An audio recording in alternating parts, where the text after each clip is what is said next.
बिस्मिल्लाहिर्रहमानिर्रहीम। अस्सलाम वालेकुम दोस्तों, कैसे आप सब लोग हैं। आप देख रहे हैं हमारा यूट्यूब चैनल सिस्टर का किचन।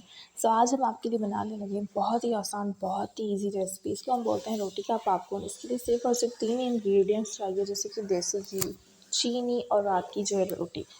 तो ये बहुत ही ईज़ी बनती है, बहुत ही आसान। इसका टेस्ट और फ्लेवर सब कुछ बहुत ही आसान है। आज हम आपको इसकी फुल रेसिपी बताएँगे और ये रेसिपी हमारी खुद की है। हम इसको बहुत ही पहले से बचपन में हम इसको खाते थे और बहुत ही टेस्टी बनती है। आप लोग ज़रूर इसे ट्राई कीजिएगा और हमें अपना फीडबैक देना ना भूला करें। हमें पता चलता है कि आपको रेसिपीज़ कैसी लगी, आपने ट्राई की नहीं की। तो ये बहुत ही ईज़ी है और ये बहुत ही आसानी से बनती है। सिर्फ़ और सिर्फ इसमें 2 से 3 मिनट लगते हैं। आपने सबसे पहले इसमें देसी घी डाल देना, उसके बाद आपने इसमें रोटी डाल देनी है।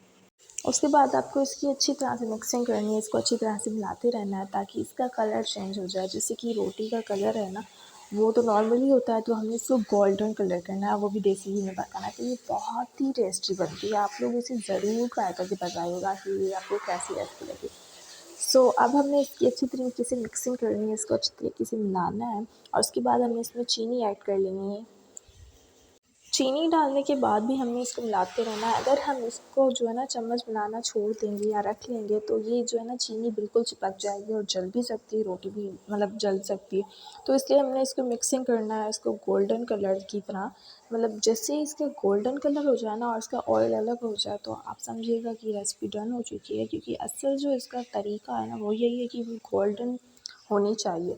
और चीनी को अगर हम मिलाना छोड़ देंगे, तो आप सबको पता है कि चीनी अगर हम छोड़ देते हैं मिलाना, तो वो जल जाती है। ये मिस्टेक नहीं करनी बिल्कुल भी, और अच्छी तरह से रेसिपी को फॉलो किया करें ताकि कोई भी जो है ना मिस्टेक ना हो, और वीडियो को स्किप ना किया करें ताकि आपको पूरी रेसिपीज़ आसानी से समझ आ जाए। और ये बहुत ही ईज़ी बनती है, सिर्फ़ और सिर्फ 2 से 3 मिनट लगते हैं और ये बहुत ही इंस्टेंट है। अब ये रेसिपी ऑलमोस्ट जो है ना डन हो चुकी है, हमने इसको प्लेट में उतार देना है। आई होप आपको आज की ये रेसिपी, ये वीडियो बहुत ही पसंद आई होगी। वीडियो अच्छी लगी तो वीडियो को ज़रूर लाइक किया करें, और हमारे चैनल पर अगर न्यू है तो प्लीज़ हमारे चैनल को लाजमी सब्सक्राइब किया करें। बेल के आइकॉन को प्रेस करने, इससे हमारी तमाम फ्यूचर की वीडियोज़ का नोटिफिकेशन सबसे पहले आप तक आते रहेंगे। इससे हमें मोटिवेशन मिलती है। अपना बहुत ज़्यादा ख्याल रखिएगा, हमें अपनी दुआ में ज़रूर याद रखिएगा। तो मिलते हैं तब तक के लिए किसी और रेसिपी में, किसी और वीडियो में।